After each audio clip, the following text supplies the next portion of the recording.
Hi, everybody. So excited to be back today to talk some more about guiding behavior with Teacher Rachel. Hi, Teacher Rachel. Hi, everybody. Today, we are going to focus primarily on transitions. Transitions have come up a lot in our conversations with parents as some harder points during the day.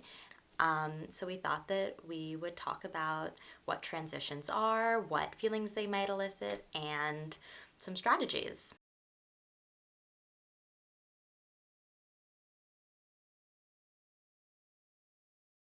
So, as we said last week, behavior is communication, and communication isn't just one sided. Communication is interpersonal, and so your end of the communication is your response. Our response sends a message to the behavior about what our thoughts or feelings might be about their actions. Maybe you're ignoring or not responding to a behavior, but even that is a response. Because if you're communicating with someone, if you're talking to someone and they don't say anything to you, that is a big piece of information. Sometimes we have to think about changing our responses versus changing a behavior. Our responses, our reactions have the power to strengthen, empower, or redirect the behavior. So consider when behaviors are coming up, especially behaviors during transitions, what your response typically is, right? Recurring behaviors probably have recurring responses or your typical response. And then thinking, how do I switch up my response to really meet the behavior, meet the communication, meet whatever my child is trying to tell me through their actions? What am I saying back through my actions, through my response? Transitions are changes in or disruptions to settings, activities, or routines. Transitions elicit all different types of emotions depending on what you're transitioning to and from. And in this big time of change, there's lots of change. It makes sense that the little changes are also eliciting sometimes emotional responses or big behaviors or something along those lines. And when something changes, also it's a moment of loss, right? They're losing whatever was happening before. That can bring up some big feelings as well. You have planned transitions. You could have unplanned or sudden or unexpected transitions.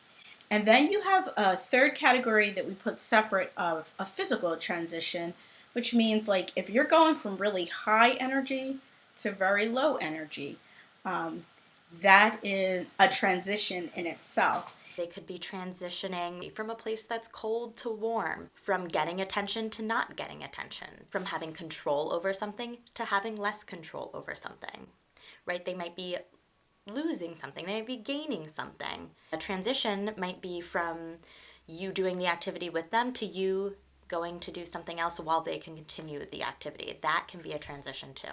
So we're going to talk about some strategies that we use at school that you can maybe use at home to help ease transitions. We have a planned transition.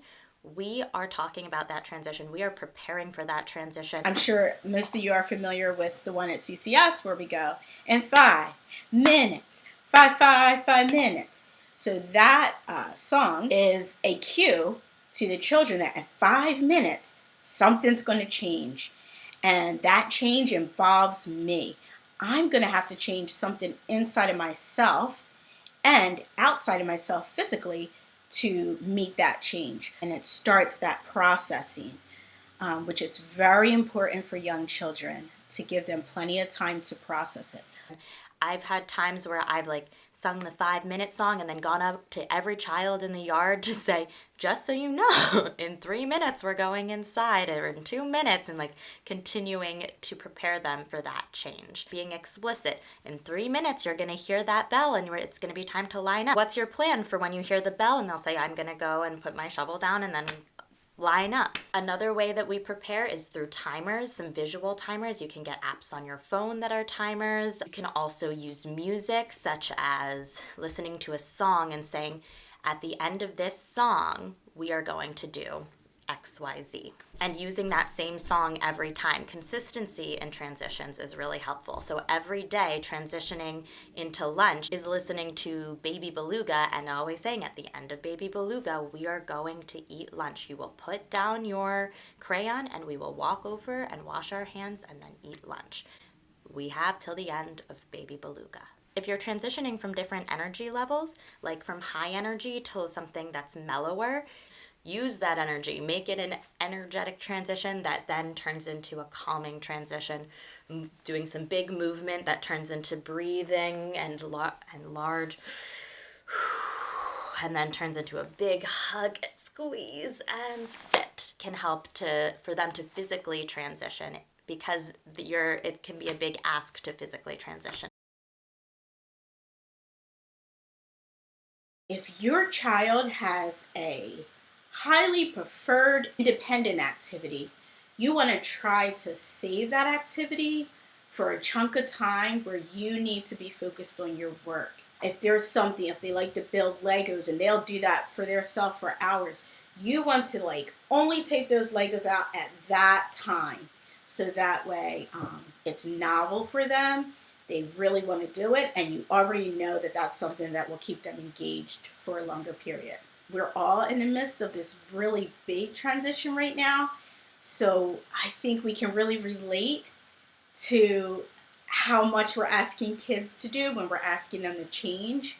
We're just scratching the surface of transitions. We will continue to talk to you about how to ease transitions in your home. And if you have any questions, please reach out. Have a good day.